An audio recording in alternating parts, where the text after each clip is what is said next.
Hello everyone, मेरा नाम उन्नति नीतीश श्रीवास्तव है। स्वागत है आपका यूएनएस अकेडमी में, जहां हम Maharashtra state board class 8 subject mathematics का chapter 1 rational and irrational numbers का प्रैक्टिस सेट 1.4 देखने जा रहे हैं, जिसमें हम डिस्कस करेंगे सॉल्व करेंगे क्वेश्चन नंबर 2, जिसमें हमें गिवन है क्वेश्चन में कि show the number √5 on the number line.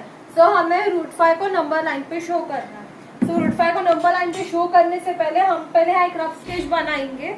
सो मैंने यहाँ ट्राइंगल का एक रफ स्केच ड्रॉ किया है, उसका नाम दे देते हैं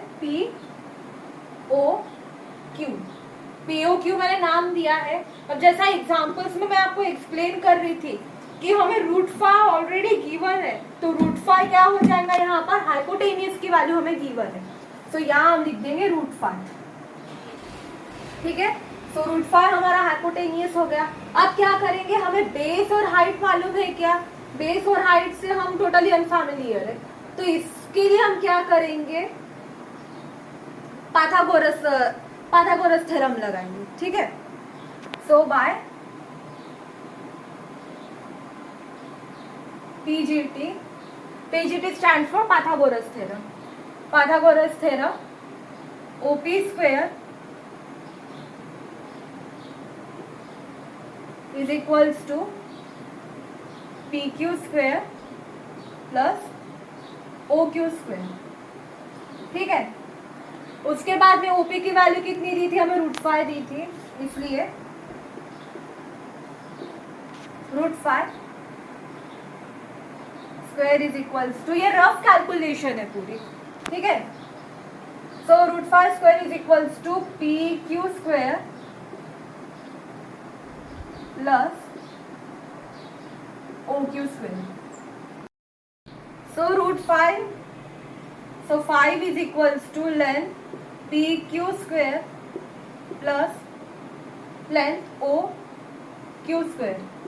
ठीक है, अब यहाँ पर 5 आया है। अब हमें क्या फाइंड आउट करना है कि ऐसे कौन से दो नंबर्स होंगे जिसका सम हमें 5 मिलेगा, और यही दो नंबर्स का काम हमें नंबर लाइन ड्रॉ करते टाइम पड़ेगा, है ना।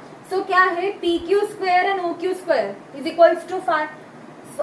सो नंबर लाइन में शो करने से पहले एग्जाम्पल्स में मैंने जो क्राइटेरियाज बताए थे, क्राइटेरिया में क्या आता है, या तो जो दोनों नंबर्स है, जो PQ एंड OQ है, या तो ये दोनों भी नेचुरल नंबर्स होने चाहिए, या तो जो बेस है, स्पेशली बेस जो है वो इरेशनल नंबर्स होना चाहिए, और हाइट जो है वो नेचुरल नंबर में आना चाहिए। तब जाके एक ट्रायंगल फॉर्म होता है, और उसके आर्क के जरिए हम नंबर लाइन पे डिनोट कर पाते हैं। ठीक है, कभी कभी क्या होता है, बहुत से बच्चे ऐसा भी लिख देते हैं PQ² प्लस OQ²। PQ² तो क्या करेंगे, 2 + 3 भी तो 5 होता है ना, 2 + 3 भी तो 5 होता है। लेकिन यहाँ पर एक चीज गौर करो, 2 हम 2 का स्क्वायर तो लिखेंगे नहीं, क्योंकि 4 + 9 तो 13 हो जाएगा, जो 5 के अनइक्वल है। तो जाहिर सी बात है, हम क्या करेंगे, √2 का स्क्वायर लिखेंगे प्लस √3 का स्क्वायर लिखेंगे, जिसका आंसर हमें 5 मिलेगा। लेकिन फिर से वही प्रॉब्लम आ गई, मैंने बताया सिर्फ 2 ही क्राइटेरिया, या तो दोनों नेचुरल होने चाहिए, या तो बेस उसका इरेशनल नंबर होना चाहिए, और हाइट उसकी नेचुरल नंबर में आना चाहिए, तो ये तो होगा नहीं। उसके बाद आता है 1 + 4। 1 + 4 5 होता है ना। अब 1 का स्क्वायर तो 1 होता है, 4 किसका स्क्वायर है, तो 2 का स्क्वायर है ना। इसलिए हम क्या करेंगे, इसका सीक्वेंस कहीं पे भी रहा तो चलेगा, क्योंकि दोनों भी नेचुरल नंबर्स है। ठीक है, तो क्या करेंगे, अब PQ हाइट है, इसलिए 2 का स्क्वायर प्लस 1 का स्क्वायर, 2 का स्क्वायर प्लस 1 का स्क्वायर इज इक्वल्स टू 5 हो जाएगा। इसलिए क्या होगा, लेंथ PQ की वैल्यू क्या रहेंगी, यहाँ पर आंसर लिख देती हूँ, तो 5 इज इक्वल्स टू 5 हो जाएगा। ठीक है, 5 इज इक्वल्स टू 5, मतलब ये हमारी इक्वेशन पूरा परफेक्ट है। इसलिए लेंथ यहां लिख रही हूं, therefore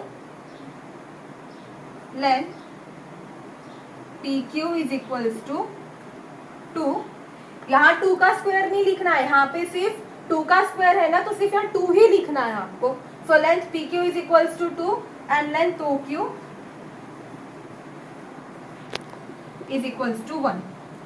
सो इससे हमने क्या किया है, हाइट और बेस दोनों की वैल्यू फाइंड आउट कर ली। सो ओ क्यू की वैल्यू कितनी थी, 1 थी, एंड पी क्यू की वैल्यू कितनी थी, 2 थी।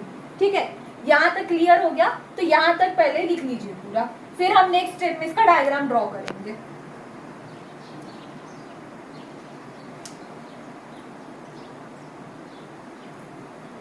अब नेक्स्ट स्टेप में हमें डायग्राम ड्रॉ करना है। ओके,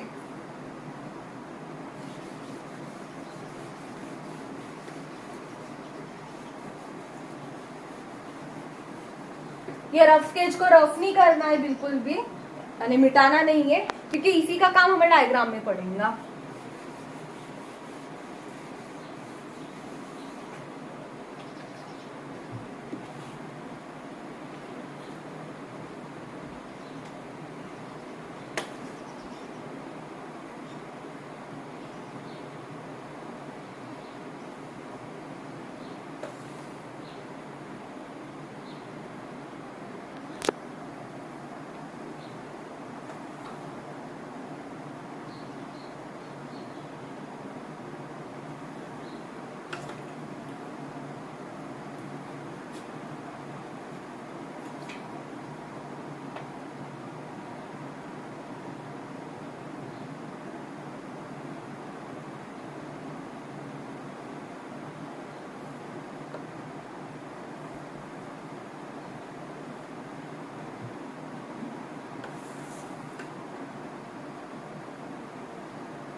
सो यहाँ पे जैसा मार्क कर दिया है यूनिट 1 2 3, क्योंकि अब पॉजिटिव में हम ड्रॉ करेंगे इसलिए निगेटिव का इतना काम नहीं है।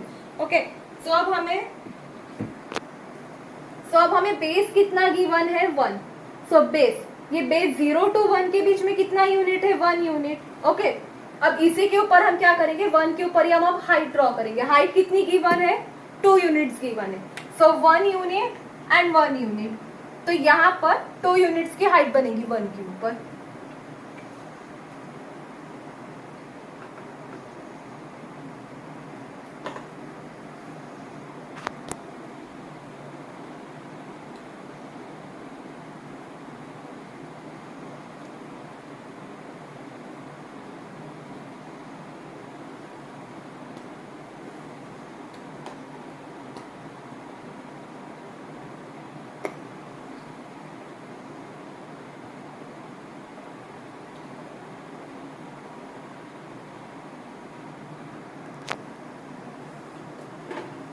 ठीक है, तो यहाँ ट्राइंगल बन गया।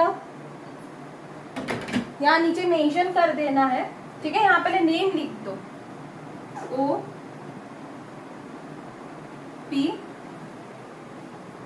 क्यू, और राइट एंगल ट्राइंगल है। ठीक है, तो अब हमें मालूम पड़ गया बेस कितना है, 1 यूनिट। यहाँ लिख दीजिए 1 यूनिट, अंडरलाइन कर दीजिए तो ज्यादा इजीली समझ में आएगा। दोनों के बीच का डिस्टेंस है ना 1 यूनिट था। हाइट कितनी थी, पी क्यू 2 यूनिट्स, लिख दीजिए यहाँ पे 2 यूनिट्स। यहाँ पे भी ऐसा अंडरलाइन कर दीजिए तो समझ में आ जाएगा। ठीक है, लिखना चाहो तो लिख सकते हो, अगर नहीं भी लिखना है तो छोटा सा 1 या 2 भी लिख दिया तो टीचर्स को समझ में आ जाएगा कि हमने यूनिट मेंशन करी है। अब क्या करेंगे हम, हाइपोटेनियस। अच्छा, हाइपोटेनियस कितनी गिवन है, √5, इसलिए यहाँ हम लिख देंगे। अंडरस्टैंडिंग के लिए समझ जाना, ओपी क्योंकि कंफ्यूज करेंगे आपको। ओपी की वैल्यू जो थी वो √5 थी। ठीक है, अब हम क्या करेंगे, यहाँ पर नंबर लाइन शो करेंगे।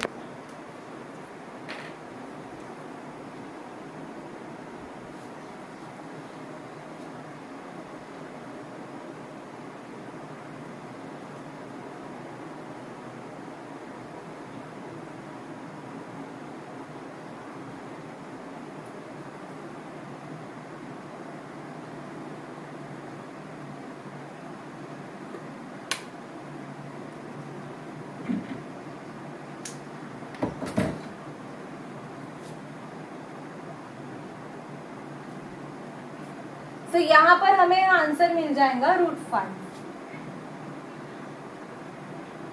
ठीक है, छोटे से इसमें लिख दिया √5 और इसकी वैल्यू आप दे दीजिए r। सो OR की वैल्यू कितनी हो जाएंगी √5।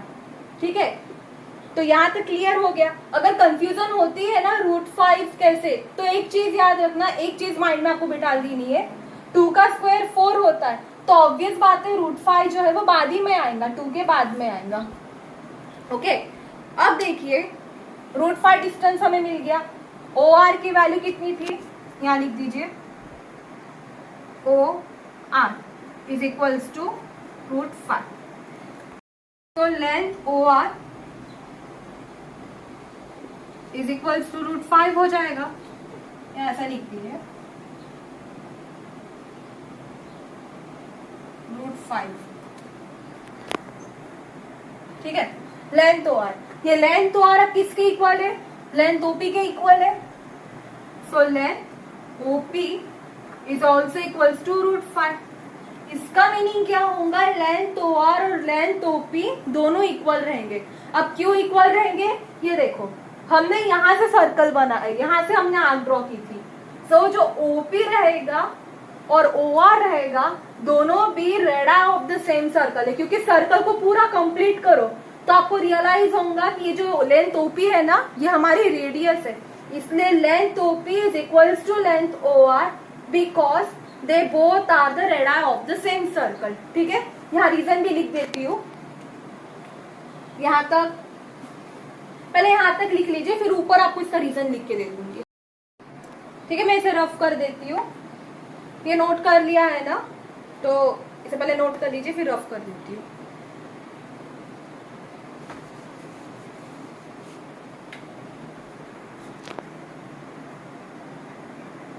Therefore, length OP is equals to length OR. Length OP is equals to length OR since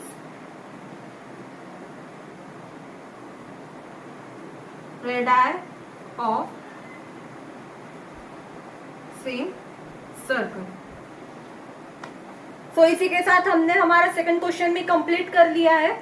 ये अगर आप रीजन लिखते हो तो और आपको अच्छे मार्क्स मिलेंगे, और टीचर्स को भी थोड़ा मतलब टीचर्स पे भी इंप्रेशन पड़ेगा जब ये आंसर हम पूरा नोट करेंगे तो। ठीक है, सो इसी के साथ हमने सेकंड क्वेश्चन भी कंप्लीट कर लिया है। नेक्स्ट वीडियो में हम थर्ड क्वेश्चन डिस्कस करेंगे।